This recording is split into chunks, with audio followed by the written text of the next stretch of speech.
Bem, muito boa tarde a todos. Em primeiro lugar, queria agradecer aqui aos meus companheiros de painel por terem aceitado este desafio, neste tema, que naturalmente é o PRR e a reprogramação, mas em particular a questão do aumento de ambição. Aumento de ambição que naturalmente também no âmbito do REPowerEU teremos um painel a seguir a este, também falará desse aumento de ambição, mas aqui falaremos dos restantes temas.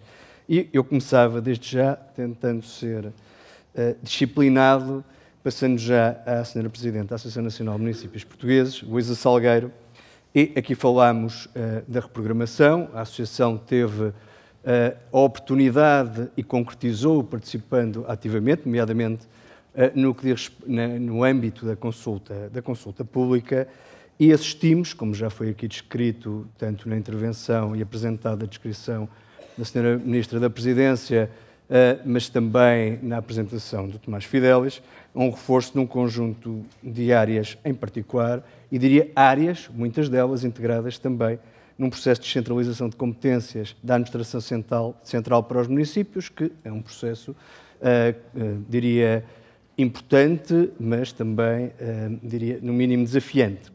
E isto já foi aqui destacado, mas os cuidados de saúde primários são um bom exemplo, com o reforço do investimento nos mesmos, as próprias lojas de cidadão, os espaços de cidadão, as próprias viaturas associadas a estes espaços, mas também foi possível, no fundo, obter um conjunto de recursos financeiros para dar resposta a algumas áreas que não estavam previstas no PRR inicial, como é o exemplo das escolas e do programa Escolas Mais Próximas, dedicado à construção e reabilitação de um conjunto de escolas, nomeadamente no segundo, terceiro ciclo e secundário.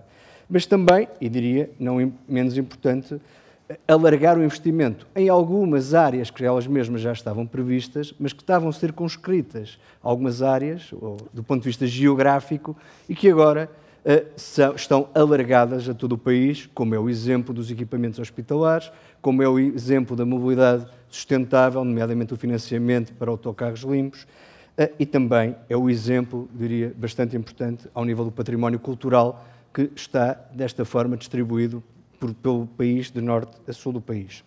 E a minha pergunta vai, no sentido, depois deste enquadramento que no fundo só veio sublinhar o que tinha sido já dito, de que forma é que vê o contributo do PRR, em particular este plano revisto, porque tem aqui alterações, diria, significativas para o país, nomeadamente quando assistimos e, sobretudo, diria, nos batemos pelo aprofundar da descentralização das competências nos municípios, das competências da Administração Central dos municípios.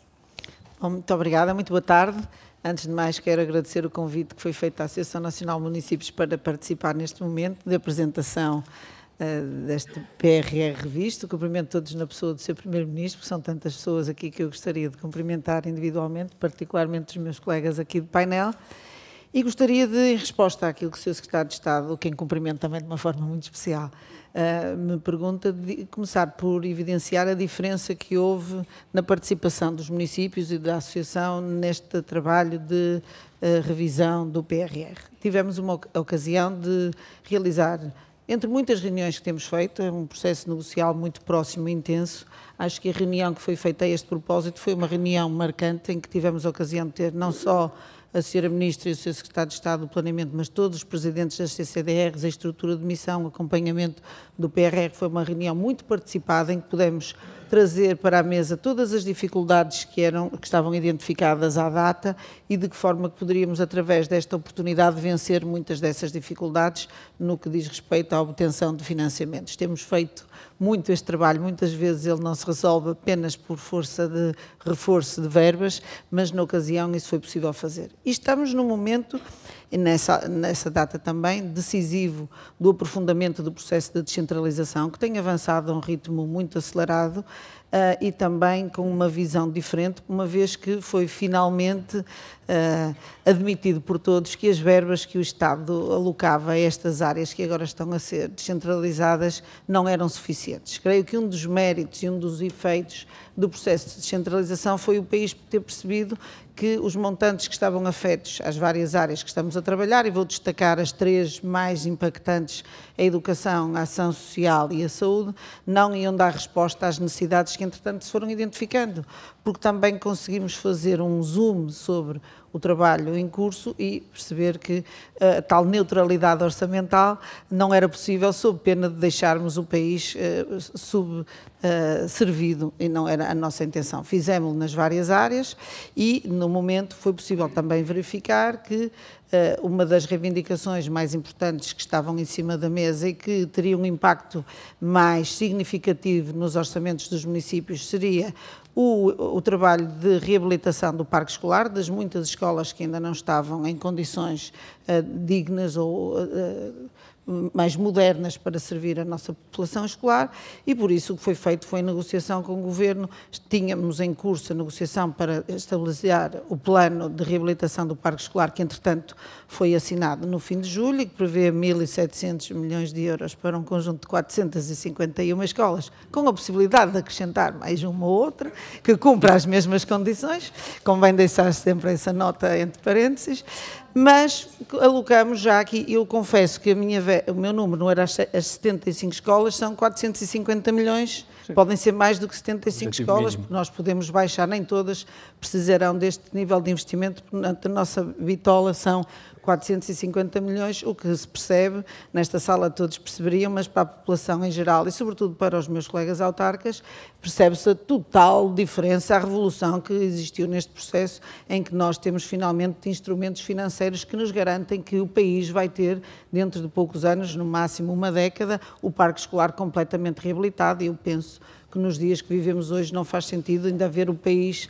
a 2 velocidades, em que temos municípios com escolas muito modernas, que o Sr. Ministro tem tido a ocasião de visitar, e outros ainda com escolas já muito degradadas, sem condições de conforto, e, portanto, penso que o valor relativo às escolas é, sem dúvida, um marco muito importante que o PRR Revisto veio trazer, mas também na área da saúde, que tem sido um tema, uma das áreas também exigentes que não está completamente fechada, mas a 2 níveis. Creio que esta visão, que é não centrar tanto aqui na área metropolitana de Lisboa os investimentos, garantir que eles sejam dispersos em todo o país, reforçar os cuidados de saúde primários, o número de centros de saúde novos a construir, mas também os equipamentos mais pesados que os centros hospitalares necessitam. Eu acho que isto é, eu diria, da apresentação que estive a ver, do ponto de vista dos municípios, este PRR Revisto tem mais território, abrange mais, é mais equitativo, distribui mais os recursos e verdadeiramente potencia mais a coesão territorial e social. É claro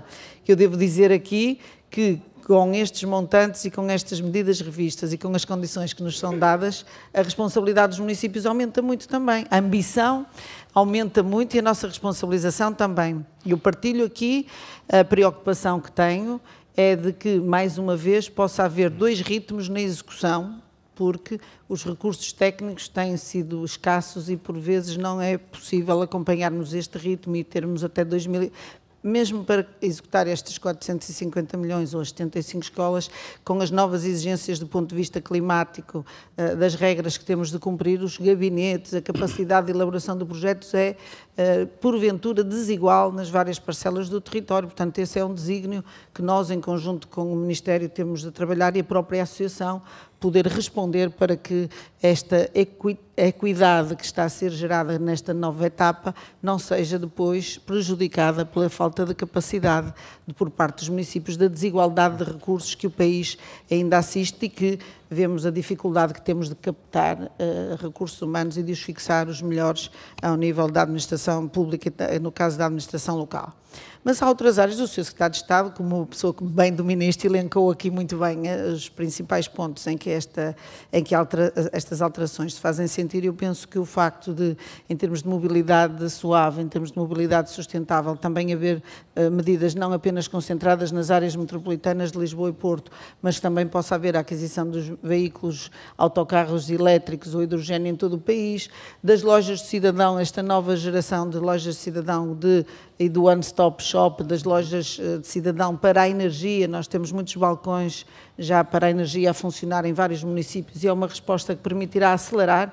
Verificamos que as populações não têm informação e, mais uma vez, recursos necessários para usufruírem destes mecanismos e das verbas que estão disponíveis. Portanto, caberá aos municípios fazerem esse front office de relação muito bem, com a mas se calhar população. deixava essa para a segunda parte. Está bem, pronto. Que é precisamente o papel dos municípios. Mas agora, reconhecendo, importa de facto frisar este ponto, porque estamos a falar hoje aqui, o tema é o Plano de Recuperação e Resiliência, este aumento de ambição, mas de facto se é um plano ambicioso, se juntarmos a ele Portugal 2030 e compararmos os recursos financeiros que temos neste momento, nestes dois instrumentos com o quadro financeiro anterior, naturalmente percebemos, e temos aqui vários representantes de várias das instituições públicas que têm responsabilidade não só no Plano de Recuperação e Resiliência enquanto beneficiários ou diretos ou intermediários, mas também noutros mecanismos de financiamento e, portanto, é grande o desafio que temos pela frente. E a execução das estratégias locais de habitação, que nos mobiliza bastante. Naturalmente.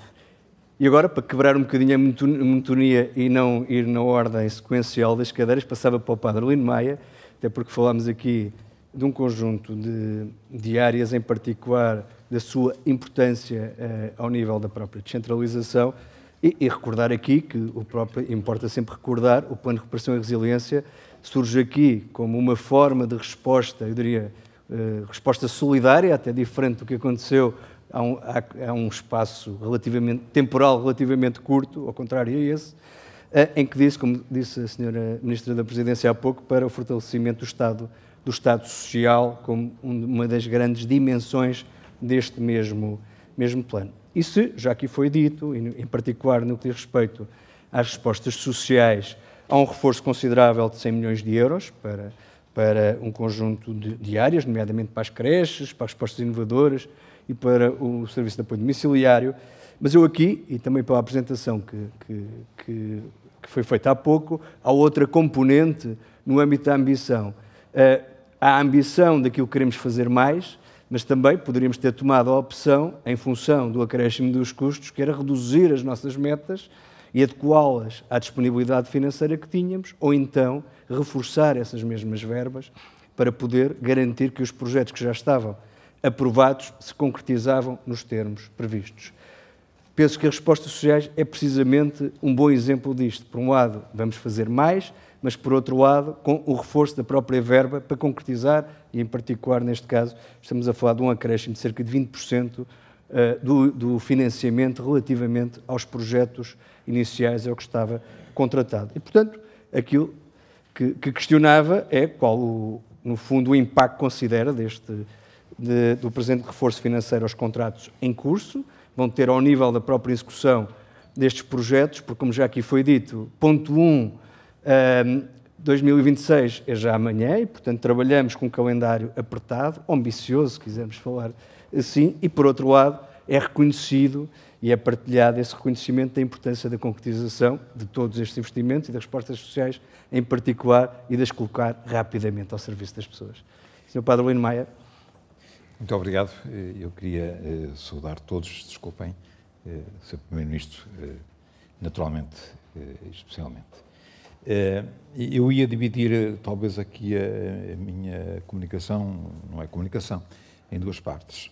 Eu penso que, concretamente, às vezes fala-se de reformas estruturais, não sabemos muito bem o que isso é, mas há uma que é um facto, que é a aposta na creche feliz.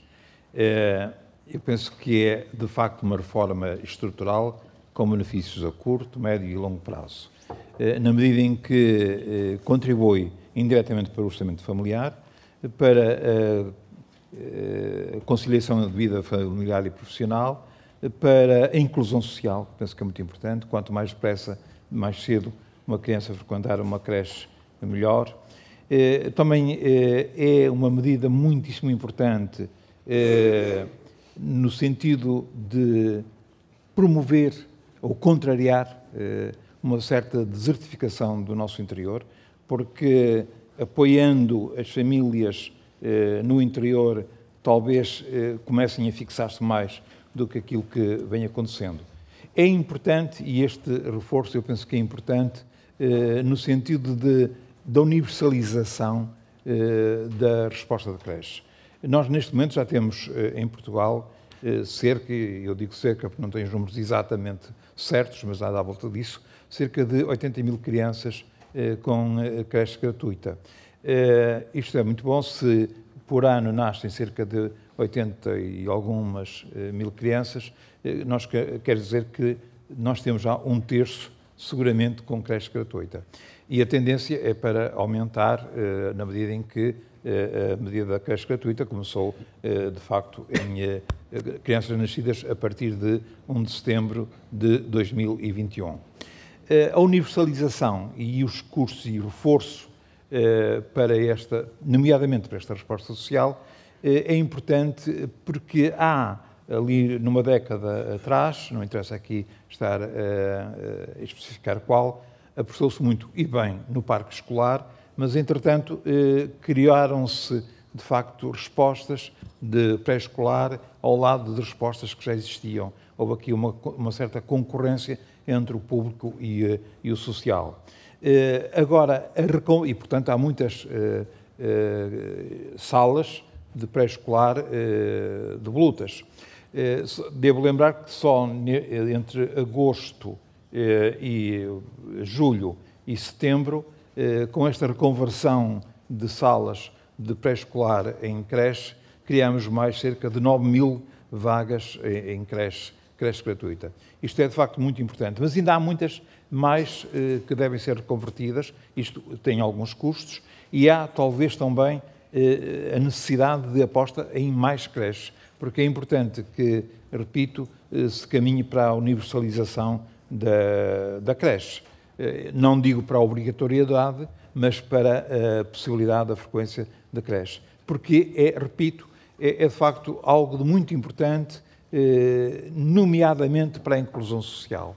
Quanto mais depressa uma criança começar a frequentar uma creche, provavelmente mais depressa abandona uma certa pobreza ancestral e é incluída num processo educativo, num processo de facto social. Por isso, a aposta, nomeadamente, eu deixava depois para outro momento, se me for permitido, noutro aspecto, mas a aposta concreta em creche para a infância é de facto muito importante. Isto tem custos, mas tem enormes benefícios. Muito bem. Temos um grande desafio pela frente, a medida está, e a validade da mesma está bem sublinhada. Temos, de facto, um desafio grande face a estes recursos que agora também temos disponíveis. Passava então para o Presidente da Comissão Nacional de Acompanhamento, Pedro Dominguinhos, que nesta qualidade de Presidente da Comissão tem tido a oportunidade de acompanhar no próprio terreno muitos dos investimentos e muitos dos diferentes projetos desta diversidade do Plano de Recuperação e Resiliência, no total das suas componentes.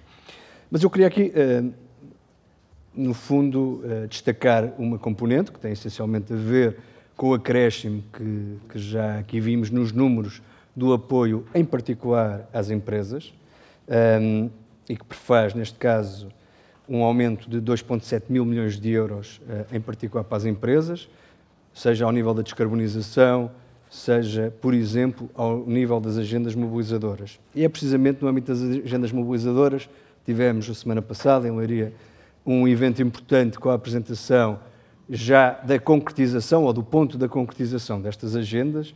Eu diria que, no mínimo, dá ânimo a todos pelo potencial que traz e pela concretização que traz já para a transformação, no fundo, do nosso tecido económico. Mas eu queria aqui destacar uma das características destes investimentos é precisamente a obrigar à criação de consórcios entre empresas de diversas dimensões, diria distribuídas em todo o país, mas também consórcios com entidades do sistema científico e tecnológico. Eu diria que, no fundo, procuramos, ou procura-se, ou tenta-se, pelo menos, a contrariar, diria, duas frases batidas. Uma é que as empresas não colaboram entre si e outras que o sistema científico, as universidades, não dialogam com as empresas. Portanto, a minha questão é se estamos a falar num casamento forçado entre estas entidades, em que esta relação se pode tornar insustentável a médio e longo prazo, ou, por outro lado, um modelo que, no fundo, obrigou as empresas, as instituições do sistema científico e tecnológico, a olharem, diria, com atenção para os seus potenciais parceiros e a criar alianças verdadeiramente transformadoras do tecido económico e do país.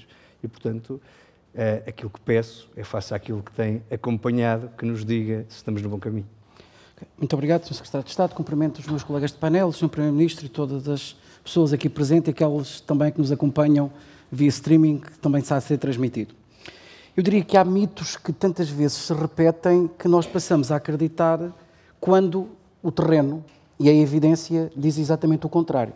E sendo eu do ensino superior, a questão da evidência e da triangulação acaba por ser fundamental. Ou seja, nós temos um caminho a percorrer e a forma como o PRR foi montado no caso das agendas mobilizadoras, é importante não esquecer que esse é um instrumento de política pública. Portanto, se é um instrumento de política pública, deve dar resposta a falhas de mercado que são identificadas.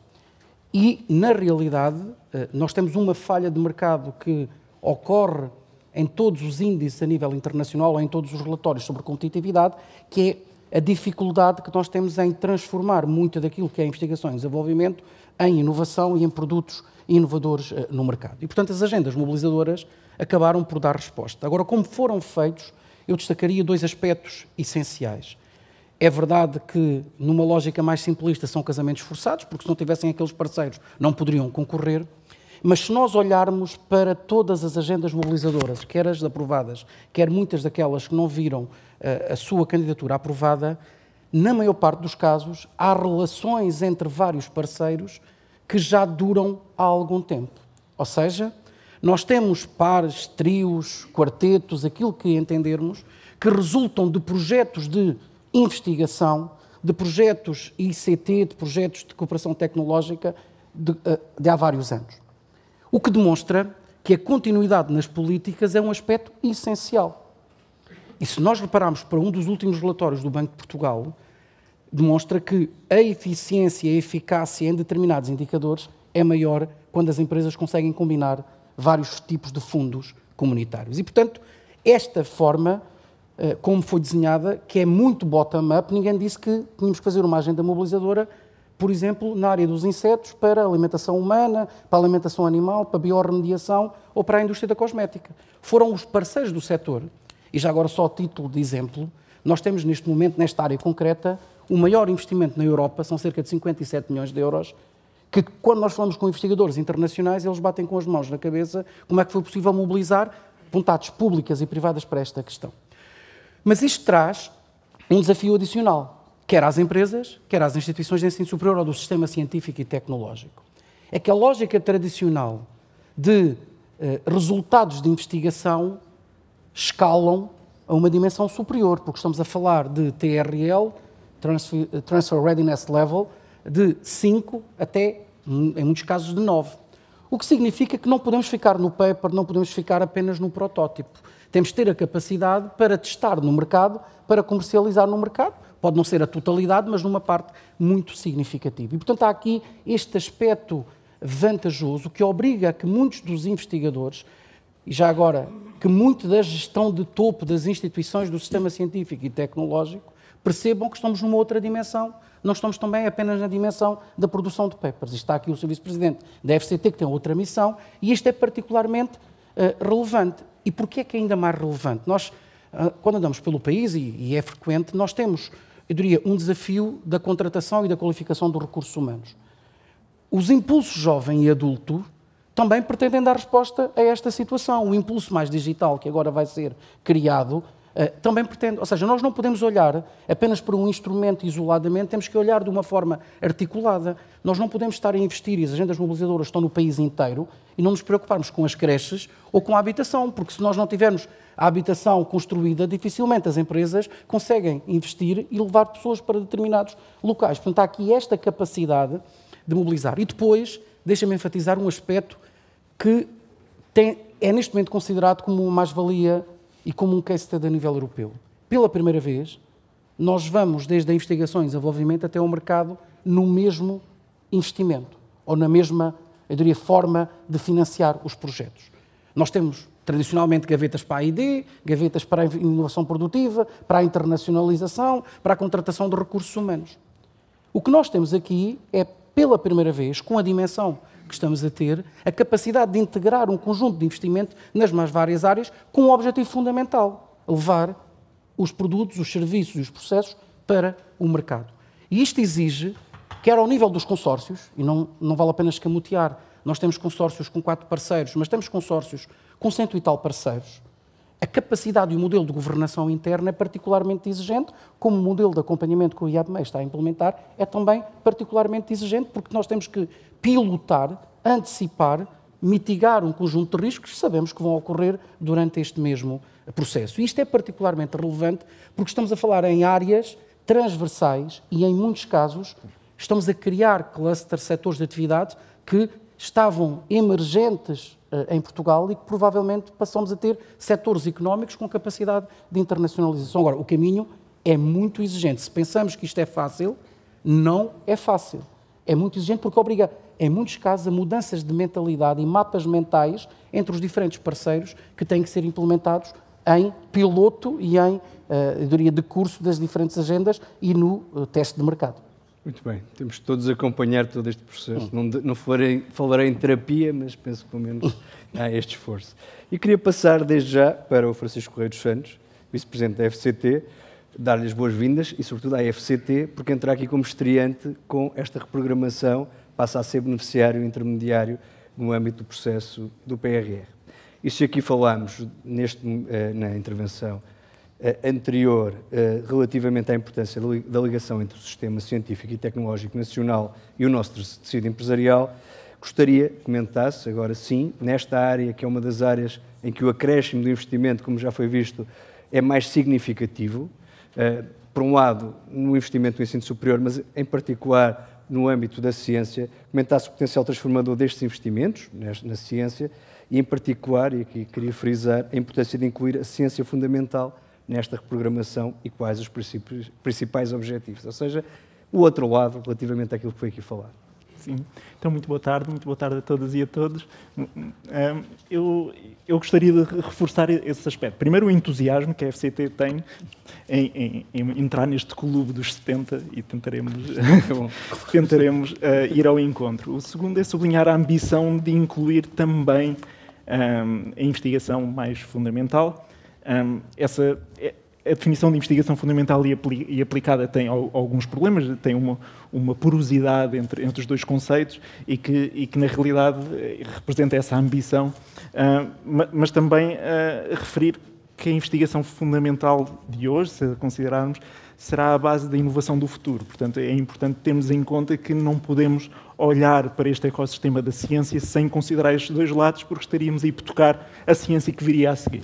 Portanto, nesse sentido, o que nos importa aqui é financiar e apoiar boa ciência, e para ter boa ciência temos de ter bons cientistas, não é? E os bons cientistas necessitam de ser apoiados com políticas de atração e retenção de talento, e isso é talvez o primeiro eixo que nós gostaríamos de apoiar. Portanto, o primeiro ponto será aquilo que chamaremos o FCT Tenure. Portanto, a ideia é criar o primeiro mecanismo de apoio à contratação de doutorados exclusivamente para posições permanentes. Portanto, aqui a ideia é oferecer um horizonte de carreira aos nossos investigadores para que permaneçam em Portugal e, ao mesmo tempo, respeitar as estratégias de cada instituição, as estratégias de investigação, as estratégias de contratação de cada instituição. Portanto, essa autonomia parece-nos particularmente importante. Isso também será complementado com uma tentativa de atrair os melhores investigadores que estão fora do país através de uma track, um caminho específico que chamaremos ERC Careers, que o objetivo é apoiar a contratação de investigadores que possuam uma destas bolsas muito bem financiadas internacionalmente e trazê-los para Portugal, ou então fazer com que os investigadores portugueses ou em Portugal que obtenham este financiamento permaneçam em Portugal. Portanto, esse é outro fator que nos parece importante. E o segundo eixo principal, eu já vou falar mais talvez se tiver tempo mais dois, é a sinergia entre financiamento nacional e financiamento internacional. Portanto, aqui a ideia é tentar perceber como é que os nossos investigadores conseguem aceder a financiamento nacional através de candidaturas a nível europeu. Portanto, esse aspecto é muito importante. A ideia é que os nossos investigadores concorram a projetos europeus e esse esforço seja valorizado pela FCT com a atribuição de financiamento nacional. Portanto, através da avaliação no estrangeiro, nós atribuímos diretamente e imediatamente financiamento nacional. Outro ponto, que é, mais uma vez, uma estratégia focada no investigador, que é apoiá-los nas candidaturas a nível europeu. Estamos a criar um colégio de peritos internacionais que tipicamente fazem parte de painéis a nível europeu para apoiar numa relação de 1 para 1 o investigador português que queira submeter uma candidatura ao estrangeiro. Portanto, isso é outro fator determinante que nos leva a outro ponto, que é o que acontece quando os nossos investigadores conseguem atrair financiamento. O que tipicamente acontece é que muitos dos financiamentos europeus funcionam em regime de cofinanciamento. Portanto, os nossos investigadores conseguem atrair financiamento lá fora e depois chegam a Portugal e agora preciso de ter a contrapartida nacional. O que nós tentaremos fazer é criar um fundo para contrapartidas nacionais que poderá complementar este fator. Por fim, teremos um programa de mobilidade, ou seja, os nossos investigadores, para criarem estas redes, para fazerem parte de redes, têm de ir ao estrangeiro, têm de conhecer outros investigadores, têm de permanecer um tempo razoável no estrangeiro e, portanto, teremos um programa que favoreça isso e que permita, sem restrições de área científica ou de geografia, que se pudesse fazer isso. Por fim, é importante termos de reforçar este ponto, que a ciência não é feita apenas na academia e é feita fora da academia. As agendas têm a ligação às empresas. O que nós gostaríamos também de reforçar, e já estamos a reforçar com parcerias com outras pastas governativas ou outras áreas governativas, que é a ideia de ciência na administração pública, a ideia de que os processos de decisão podem ser baseados em evidência científica e a ideia é criar projetos de investigação e desenvolvimento em parceria entre a administração pública e a academia. Isso incluirá não só projetos de investigação e desenvolvimento, por exemplo, em áreas do digital, mas outras, mas também bolsas de doutoramento em ambiente não académico. Eu sublinho não académico, não significa empresas, mas também pode ser a administração pública, e também bolsas ou apoios de doutoramento para trabalhadores da própria administração pública, incluindo o Serviço Nacional de Saúde e todas as outras entidades. Portanto, essa, talvez, nos minutos, muito bem, era essa a ideia. Muito obrigado. Penso que é uma área que merece desenvolvermos mais para o futuro e o processo de nos sentarmos foi mais ou menos atribulado, mas o Pedro e o Francisco ficaram juntos e as temáticas, de facto, têm ligação. Agora, segunda e última ronda, eu vou tentar ser mais disciplinado e também vou ser mais exigente com o tempo e eu voltava para a Adelino Maia. Já há pouco nos falou relativamente ao investimento, ao reforço do investimento nas creches. Ele representa cerca de 50% deste acréscimo de investimento e, portanto, é por demais evidente e foi bem sublinhada a sua importância, mas eu gostaria, de forma breve, porque parece-me importante, a forma como o setor social e como é que encaram, no fundo, esta aposta do Governo na construção de novas tipologias de respostas de caráter inovador, sobretudo para os mais idosos. Dar uma resposta, diria, diferente, mas mais do que diferente, melhor. Sobretudo melhor. Eu costumo dizer, tentando ser breve, que o ideal que todos desejam é passar os últimos dias da sua vida entre as paredes que ergueram e os afetos que solidificaram. Isso nem sempre é possível. Não podemos ser utópicos, nem sempre é possível. Por isso, a aposta em SAD é muito importante e prevê-se, exatamente, num novo tipo de SAD. O SAD, neste momento, ainda não responde a muitas necessidades que os utentes têm. E, portanto, aqui é necessário articular, de facto, mais saúde e segurança social e, portanto, prestar, de facto, novos serviços. Mas não tínhamos ilusões, e depois há uma outra questão em que o PRR pode entrar e entra, que muitas vezes as pessoas vivem em casas onde não têm o mínimo de condições de acessibilidade, etc. E, portanto, para haver um apoio domiciliário, é importante criar, de facto, condições na habitação para que as pessoas possam ter o apoio de que carecem. Mas há muitas pessoas que precisam, de facto, de ser institucionalizadas. Mudou-se o nome da LAR para IRP, para adoçar um bocado a situação, até porque sabemos que, em termos europeus, não há, contraria-se, de facto, a institucionalização. Vamos falar, então, de IRPs ou vamos falar de lares? Só queria lembrar que Portugal pode orgulhar-se de ser o país da Europa em que houve uma menor percentagem de óbitos em lares na pandemia.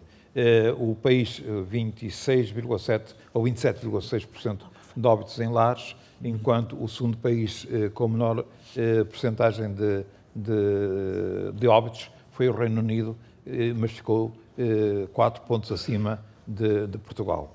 E depois por aí fora. Mas isso só para dizer que, de facto, Portugal está a fazer muito e muito bem, e aqui tenho que defender a minha dama, graças, primeiro, à boa articulação com o Governo, tenho que sublinhar isso, e depois também com a dedicação, de facto, dos nossos dirigentes. Agora, o que precisamos, e era concretamente, era requalificar, de facto, os ERPIs, lares.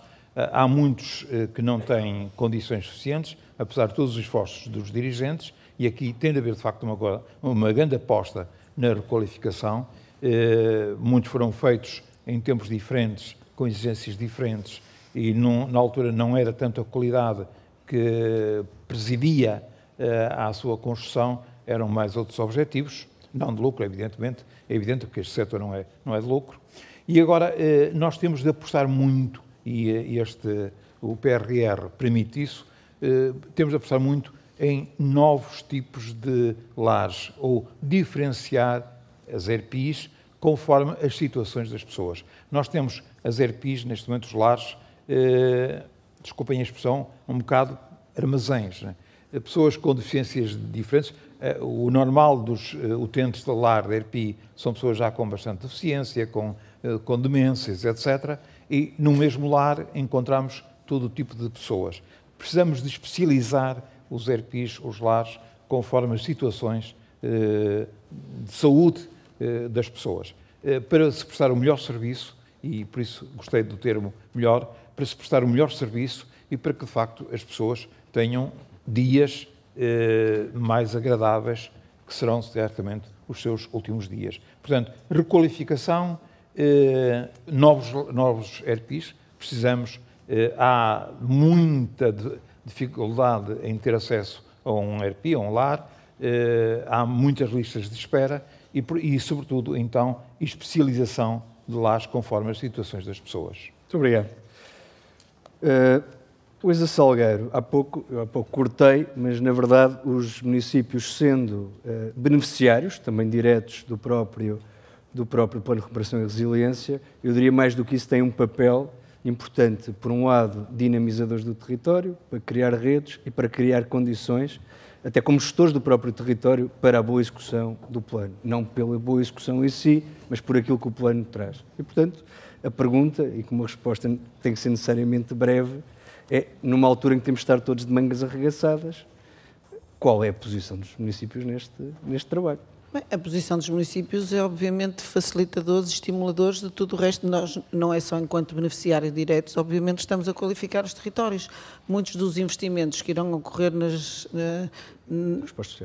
respostas sociais serão feitos em terrenos cedidos pelas autarquias. Há aqui uma relação muito próxima e são, enquanto os autarcas presidentes das redes sociais locais que fazem a identificação das necessidades e os diagnósticos de intervenção social, é óbvio que cada vez que uma instituição beneficia de um apoio do PRR e constrói um equipamento social, está a servir a comunidade. Portanto, nós somos também dínamos de todo este investimento em que não somos beneficiários diretos, e medidas muito importantes como os bairros digitais, que vão permitir qualificar muito o comércio tradicional, em que nós também criamos, sobretudo em tempo de pandemia, uma relação muito próxima com novas respostas de modernização, de valorização, e portanto é um financiamento que irá permitir a modernização também deste setor importante da nossa economia. E obviamente que as agendas mobilizadoras, estamos a falar de empresas que estão no território, que vão ter um impacto na fixação das pessoas, na captação de talento, na modernização, e isso tudo obviamente que não se pode ser dissociado. Não queremos propriamente ser os beneficiários diretos do investimento,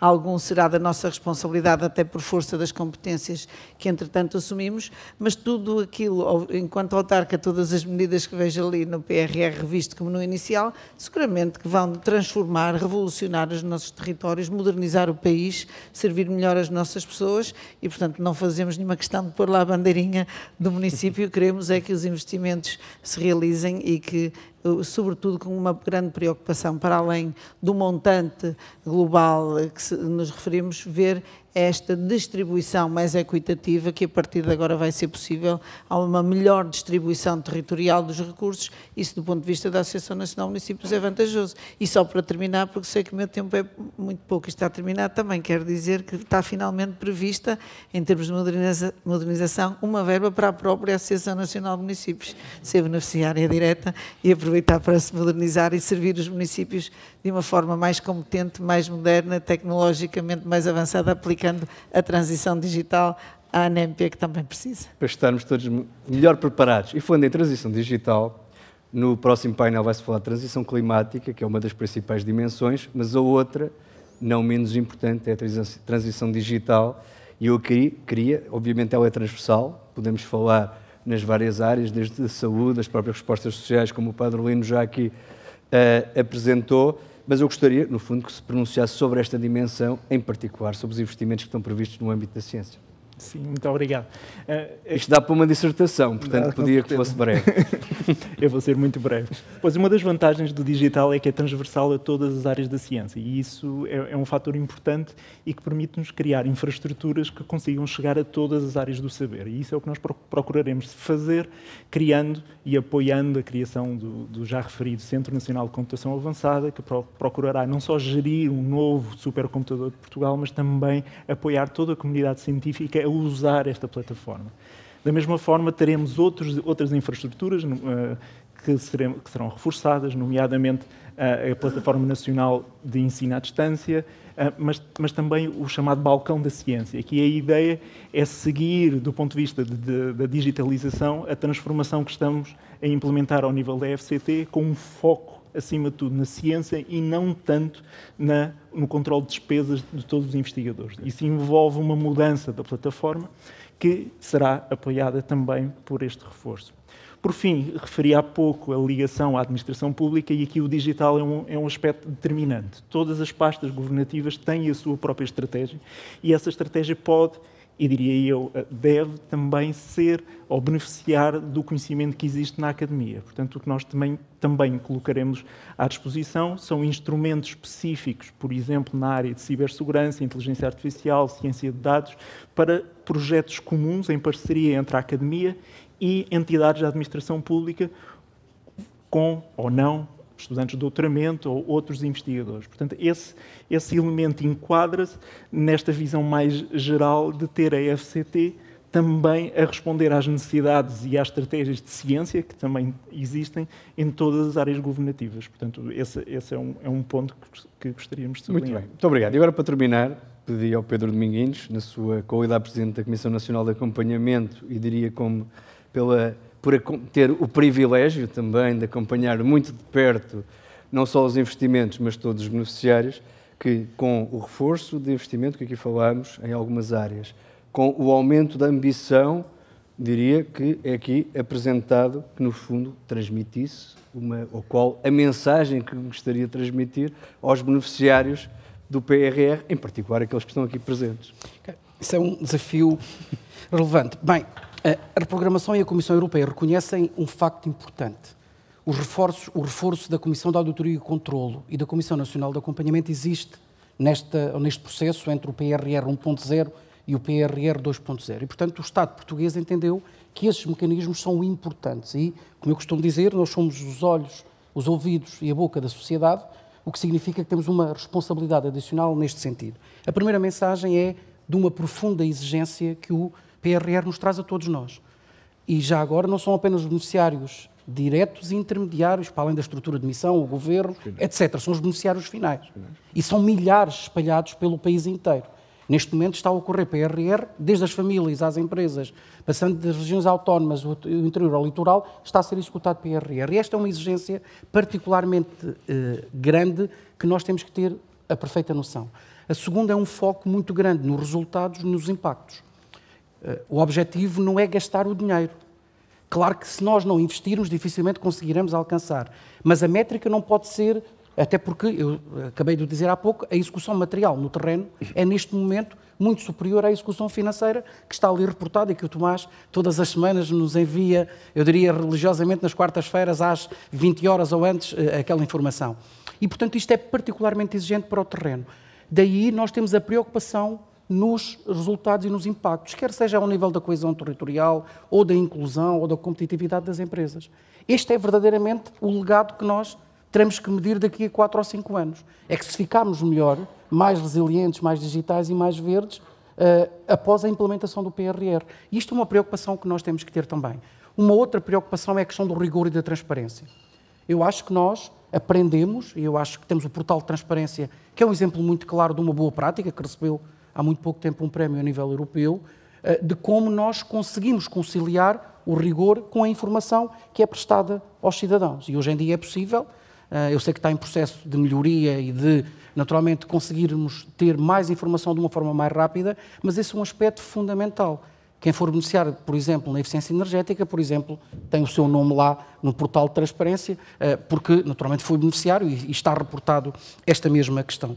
E isto é particularmente exigente, e se nós olharmos para os relatórios, quer da IGF, quer do Tribunal de Contas, quer do Tribunal de Contas Europeu, esta questão do rigor e da transparência é particularmente exigente. Por fim, acho que há uma questão que eu diria que é essencial, que é a questão da comunicação. Nós, e perdoa-me a franqueza, perdoa-me, não, exigem-me a franqueza, nós estamos a comunicar pouco aquilo que está a ser feito em termos de PRR. Este é um aspecto, claro que estamos muito concentrados na fase, eu diria, dos concursos, de lançar, das obras, mas há muitas coisas no terreno a ocorrer e que impactam diretamente a vida dos cidadãos. Já hoje, se nós olharmos, por exemplo, para a reforma, ou o pedido de reforma na hora, é um resultado da transição digital na segurança social. Isto é pouco conhecido. Eu acho que nós temos a obrigação, a missão, de dar a conhecer aquilo que está a ser feito, porque é a única forma de nós percebermos como é que isto impacta a vida dos cidadãos, das empresas, a vários níveis. E, portanto, este é um apelo que faço nas reuniões com o Sr. Secretário de Estado. Tenho feito isto a miúdo e eu acho que isto é fundamental nós comunicarmos mais, porque está a ser feito. Eu acho que nós não temos de ter medo de comunicar aquilo que está a ser feito e, naturalmente, acolher as críticas e esse processo de melhoria contínua que nós, em termos de PRR, estamos todos a executar no terreno. Muito bem. Resta-me agradecer aos 4 e terminávamos aqui. Muito obrigado.